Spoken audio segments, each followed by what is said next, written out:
هل في فعلا ضحايا ومصابين في حادث انفجار الهايك ستيب؟ ولو في فعلا ضحايا ومصابين، ايه اللي خلاك تطلع الفيديو اللي فات وتقول ان مفيش اي خسائر نتجت عن الانفجار ده؟ انا بعد ما نزلت الفيديو اللي فات اللي هو كان بيتكلم عن انفجار الهايك ستيب وايه اسباب الانفجار وتفاصيل كل اللي حصل وكده، وقلت بالنص ان مفيش اي ضحايا او مصابين نتجوا عن الانفجار ده، لان مفيش اي مصدر حكومي او بيان رسمي او مصدر موثوق قال ان في اي ضحايا او مصابين سقطوا نتيجه الموضوع ده. ولكن بعد ما الفيديو نزل لقيت سيل من الكومنتات، ناس بتقول ان قرايبهم، اخواتهم، جيرانهم، اصحابهم، كل الناس دي كان فيها ضحايا وكان فيها مصابين، وفي ضباط ومجندين اتكتبت عندي اساميهم بالكامل في الكومنتات. بصوا يا جماعه، زي ما انتوا عارفيني او زي اي حد لسه جديد لسه بادئ يشوف فيديوهاتي من قريب، لسه هيعرفني، انا ما بحطش معلومه في اي فيديو او اي كلمه في سكريبت غير لما بتكون من مصدر ومصدر رسمي وموثوق كمان احنا كلنا نقدر نوصل له. وانا دي طبيعتي وده مبدئي في الحياه عامه، مش بس في الكونتنت اللي انا بقدمه. وده مش معناه ان انا بكذب كل الناس وكل الكومنتس اللي اتكتبت عندي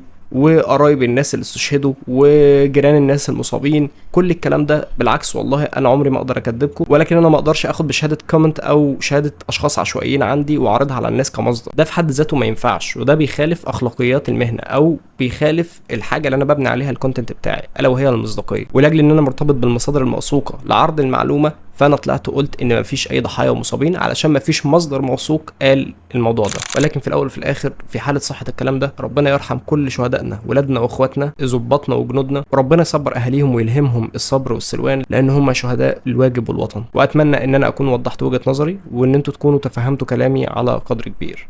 وكان معكم حوار سكريبت مسلم، ويلا اقعدوا بالعافيه.